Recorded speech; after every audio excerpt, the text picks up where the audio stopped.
Acá en la pestaña fuerza, entonces vamos a ver eso sí lo vamos a modificar. Realmente trabajamos mucho con esto y es en el número básicamente el número de perímetros es el número de paredes. Entonces, lo que es de la pieza es ya esta partecita que empieza a elevarse, ¿listo? Entonces, miren que el número de perímetros hace referencia al número de paredes. En este caso yo le dije que tuviera 6 paredes, entonces va a ser una pared, 2 paredes, 3 paredes, 4 paredes, 5 paredes, 6 paredes. Yo lo puedo bajar, claro que sí. Entonces yo le digo que tenga una sola pared, miren, entonces ya una sola pared y empieza el relleno. Y si yo le pongo 8 paredes, son 8 líneas y después empieza el relleno. Básicamente esos son los perímetros. Si yo, por ejemplo, voy a colocar acá piezas que me van a generar esfuerzos, es recomendable siempre hacer perímetros, siempre hacer perímetros y adicional en esa parte vamos a tener que colocar más relleno. Ya llegaremos a donde se coloque el relleno.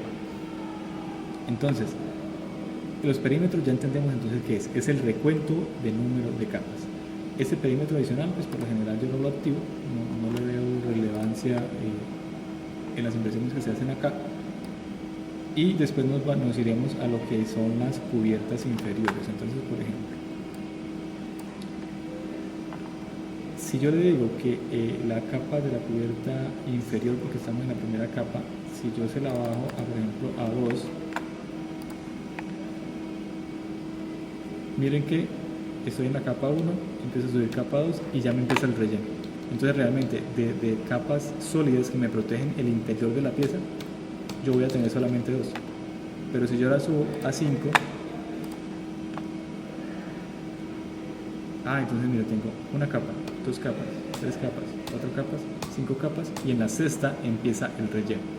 Básicamente eso, así es como funciona. Esto es útil dependiendo nuevamente de lo que ustedes quieran. Ya su imaginación les dirá cuándo tienen que utilizar esto y cuándo no.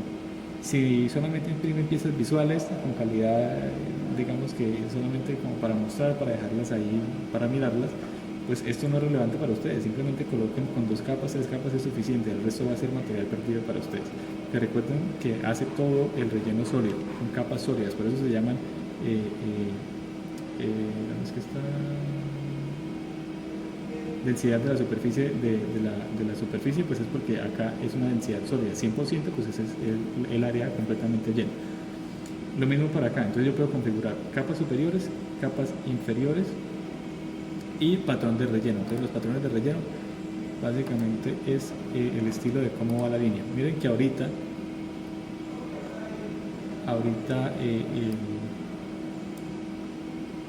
las líneas iban de una manera, de pronto con este no lo vemos tan bien, vamos a ver si con este.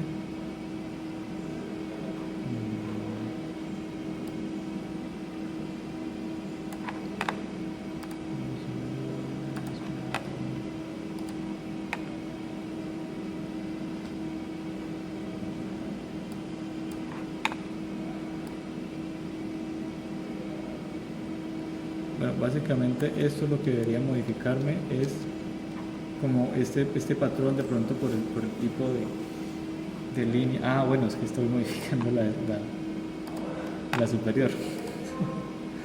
Listo, entonces vamos a modificar la inferior. Entonces aquí sí ya empezaríamos a ver cambios. Miren que este es el patrón de la cubierta inferior, entonces eso solamente va a ser una capa. Entonces la primera capa, por ejemplo, va a tener este patrón que se llama espiral. Y miren que el resto de capas ya van a tener otro tipo de patrón que es diferente al patrón del primero. Esto pues es, digamos que visual o ya, pues no sé, tiene diferentes aplicaciones dependiendo de lo que nosotros estemos realizando. ¿Listo? También tiene, por ejemplo,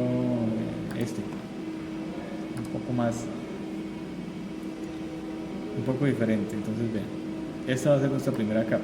Vean que tienen ese patrón, es un patrón visual muy diferente a lo que estamos trabajando, que normalmente se trabaja es con líneas continuas. Pero eso solamente sería como algo visual. Si lo quieren modificar, lo modifican y si no, pues continúan al siguiente paso. Esto es lo que realmente termina dándole la fuerza a la pieza, los perímetros aquí arriba y lo que son los rellenos. Entonces, esto dice que es un relleno de baja densidad.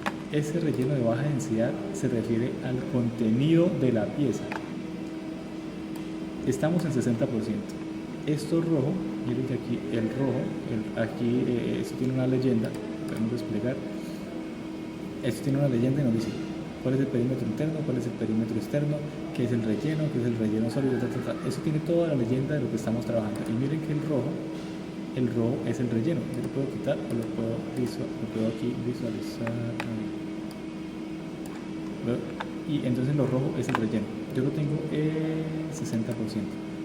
Si yo le pongo un relleno de 10, voy a ahorrar material, claro, porque miren que la densidad de relleno pues, o la densidad de la pieza adentro pues va a ser menor. Entonces yo me ahorro material, pero entonces la pieza en ese caso va a ser más frágil. Por ejemplo, que si yo le coloco un 10% y yo fijo la parte exterior y acá no sé, le coloco una llave, lo que ustedes quieran, y trato de girarla, seguramente si yo no tengo capas inferiores y superiores suficientes, esto se va a girar y todo eso se va a quebrar, y simplemente se me van a separar a la final en dos piezas. Entonces, un relleno estándar realmente no es de 60, un relleno estándar para piezas visuales termina siendo del 20, el 18, 15 y en este caso nosotros lo teníamos entonces en 60. Tenemos los 60 y vamos a salir un poco en 60. Eso se hace, los espacios se hacen mucho más reducidos. Miren, la pieza aún tiende a ser más sólida. Yo lo puedo colocar incluso 100%. Creo que me va a tirar hasta... Sí, miren que ya básicamente es sólida, o sea, es una pieza sólida. Vamos a dejarlo otra vez aquí. Este relleno multilínea, pues generalmente no lo movemos y este sí lo movemos. Este tiene que ver con, bueno, depende de lo que vayamos a hacer, que es el patrón de relleno. Miren que entonces yo le puedo dar aquí, por ejemplo, ¿cuál es el que es? Creo que es este que es cúbico.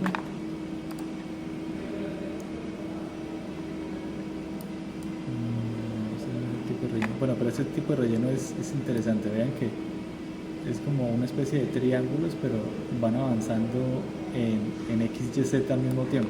No es como, por ejemplo, este típico de triángulos que teníamos,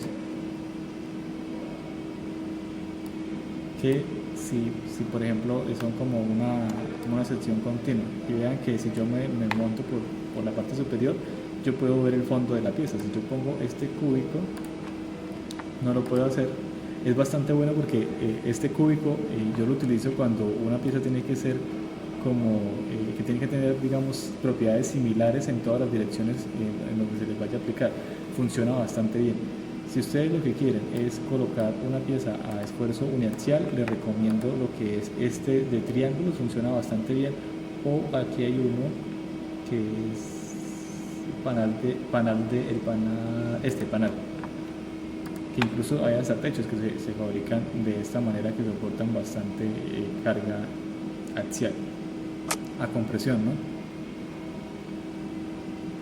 Bien, básicamente esos son los patrones de relleno, como el patrón que yo quiero que por dentro tenga la pieza. Tienen sus pros, tienen sus contras. Ustedes evaluarán qué patrones les sirven, si lo que quieren es resistencia, si solamente quieren es nada, o sea, si solamente eso no les interesa, solo quieren que eso, para no imprimirla 100% y ahorrar material, pues ahí ustedes ya mirarán eso. Este patrón de relleno sólido interno casi siempre se deja en rectilíneo, realmente no afecta mucho a la final de la pieza y listo. Entonces por esa parte de fuerza vendríamos a modificar bucles por perímetros, capas superiores, capas inferiores. Si necesitamos, entonces modificaríamos los patrones de relleno, los porcentajes de relleno de baja densidad y listo. Entonces por ese lado estaríamos ahí. En el ítem de avanzado no hay que mover por ahora nada. Con las configuraciones que vienen de fábrica funcionan bastante las impresoras. Ya hemos trabajado en D3B2, en D3GS1. Tengo una impresora personal que era en D3B3SE, tampoco le muevo esto, funciona muy bien. Y la CR10 tampoco hemos tenido que moverle estos parámetros. Entonces por esta parte lo pueden dejar así. y continuaríamos a la siguiente pestaña, que es la pestaña de velocidad.